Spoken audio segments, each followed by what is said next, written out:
Welcome to Tony Robbins Motivation, your daily boost of unstoppable energy, life-changing mindset, and powerful strategies to break through limits and unleash your true potential. Let's get fired up and take your life to the next level. Ladies and gentlemen, imagine this. You wake up tomorrow morning, and so does every man, woman, and child on this planet.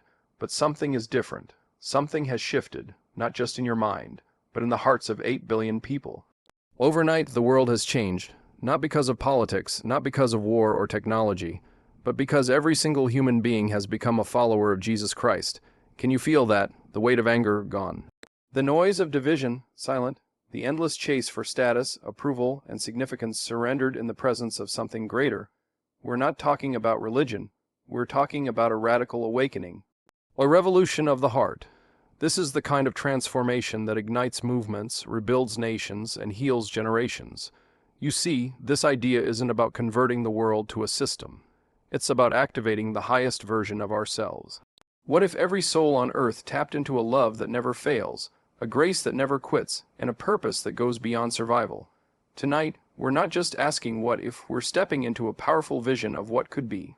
Are you ready? Let's dive in. Imagine a world where every single human being wakes up grounded in the same core belief, that they are loved, forgiven, and called to love others unconditionally. That's what happens when the world becomes united in Christ overnight. This is not about doctrine or dogma. It's about a shared spiritual identity rooted in grace. Suddenly, the barriers that once defined us, our political beliefs, our cultural norms, even our past mistakes, start to lose their grip. Because in Christ, we are no longer strangers, competitors, or enemies. We are brothers and sisters, one family, one body, one mission. Think about it. If 8 billion people believed they were made in the image of God, how would they treat one another? Would we still be fighting over resources? Would we still be quick to judge, to cancel, to condemn? No, we would be compelled by something bigger than law or social pressure to see value in every human soul. And that changes everything. That kind of unity doesn't come from external systems. It doesn't come from government mandates or economic deals. It comes from transformation within. When our identity is anchored in Christ, it creates a ripple effect that reaches every corner of society. Racism, it can't thrive when people truly believe that in Christ there is no Jew or Gentile, no black or white, no superior or inferior. Sexism, gone, because in Christ men and women are co-heirs of the same grace. Classism, obsolete, because the same Jesus who walked with kings also touched lepers. When everyone carries the same identity as a child of God, ego starts to shrink and empathy starts to grow. We stop seeing people as problems to fix or obstacles to overcome. And we start seeing them as souls to love, and that doesn't mean we all become the same. Christianity isn't about cloning personalities, it's about unifying hearts. Diversity still flourishes, but now it becomes something that enriches rather than divides. Culture doesn't have to disappear, it gets redeemed. Your background, your experiences, your language, all of it matters. But now it's filtered through a lens of love, grace, and eternal purpose. Can you see the power in that? It's not utopia, it's alignment. It's humanity finally walking in rhythm with its original design. Imagine leaders who no longer serve their own ambition, but serve their people out of humility and stewardship. Imagine companies that prioritize purpose over profit, families that heal instead of fracture, nations that bless instead of dominate. That's what happens when the identity of Christ is not the exception but the rule. It becomes the global baseline for how we show up, how we speak, how we live. This isn't wishful thinking. It's a vision rooted in possibility. When we embrace a common spiritual identity, we don't lose ourselves. We find our highest selves, and that's the kind of unity that doesn't just last for a moment. It builds a foundation for eternity. Imagine a world where every single human being wakes up with an inner drive, not to compete, not to dominate, but to serve, not because they have to, but because their hearts are compelled by love. That's what happens when Christian values take root across the globe overnight. Suddenly, compassion becomes the new currency. Kindness becomes more than a gesture. It becomes a lifestyle. Service is no longer an act of charity, it's a daily rhythm. This isn't forced behavior or social pressure. It's transformation from the inside out, born from the example of Christ himself, the one who knelt to wash feet, fed the hungry, healed the sick, and laid down his life for others. When the heartbeat of humanity shifts towards service, everything changes. Picture this: every person you meet sees your pain before they see your flaws. They listen to understand, not to respond. Instead of walking past a stranger in need, people stop. They help. They care. In this new world, no child goes hungry because everyone feels responsible for every child. No elderly person dies alone because we don't just visit. We belong to one another. Imagine how radical it would be if every conversation, every decision, every system was filtered through one question. How can I love my neighbor today? This isn't about weakness. It's not about becoming passive or overly nice. True Christian compassion is fierce. It's bold. It confronts injustice with truth and love at the same time. It's the kind of compassion that challenges indifference, that speaks up for the voiceless, that sacrifices comfort for the sake of someone else's breakthrough. And when this becomes the global norm, not the exception, everything from politics to education to business is reimagined. Leaders lead to serve. Teachers teach to elevate lives, not just test scores. Doctors heal not for wealth, but out of a sense of divine calling. CEO don't just chase profits, they build cultures that uplift the human spirit, and this is more than just emotional warmth. It's action, it's commitment. It's waking up each day with the mindset that says, my life is not just about me. I'm here to make someone else's burden lighter. That's the way of Jesus, that's the model, not just loving people when it's convenient, but when it costs something, when it stretches you, when it transforms not only the person receiving the love, but the one giving it. Now multiply that by 8 billion, a world where no one is invisible, where forgiveness flows faster than blame, where giving is more satisfying than getting. That's not fantasy. That's the potential of what happens when radical compassion becomes our new normal. We wouldn't just see fewer wars or less crime, we'd see healed hearts, restored relationships, transformed communities, not through force, not through control, but through a movement of relentless, practical, world-shaking love. That's the power of Christian service, and it has the capacity to change everything. Now picture a world where the old divisions, race, nationality, class, no longer hold the power to define or divide us. Where you walk into a room and no one sees your color, your passport, or your bank account first. Instead, they see your worth, your spirit, your shared identity in Christ. That's the kind of world that emerges when every person becomes Christian overnight. Suddenly, the categories that once shaped our biases and built our walls begin to dissolve. Not because they're ignored, but because they're transcended by something higher, the belief that we are all one in Christ Jesus. When Paul wrote, "There is neither Jew nor Greek, slave nor free, male nor female, for you are all one in Christ," he wasn't just giving a spiritual idea, he was declaring a new reality. One that, when fully embraced, disrupts the systems of inequality and exclusion that humanity has built for centuries. Because in this world, identity is no longer built on ethnicity, geography, or economic status. It's built on grace, on the unshakable truth that every human being carries the same divine fingerprint. That kind of shift doesn't just soften social tensions. It rewrites the story of who we are. Think about the power of this transformation. The color of your skin doesn't determine how you're treated in a courtroom. Your accent doesn't limit your opportunities. Your zip code doesn't decide your future. That's not some political agenda. That's kingdom vision. And it only becomes real when people stop living from fear and pride and start living from love and humility. It's not just about tolerance. It's about honor. It's about celebrating the rich diversity of humanity, not as a threat, but as a beautiful expression of God's creativity. Now imagine what happens in a world like that.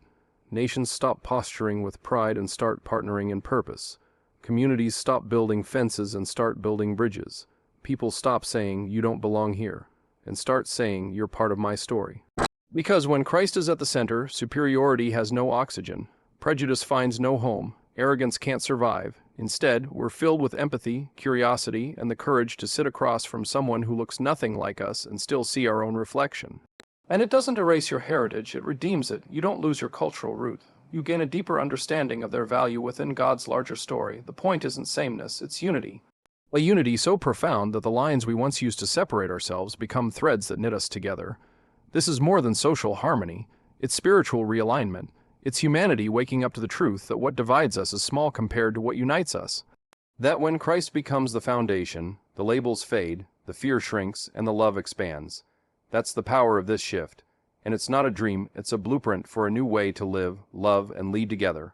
Imagine a world where every person wakes up not just asking, "What do I want out of life?" but instead, "What was I created for?" That's what happens when the entire world embraces the Christian faith overnight.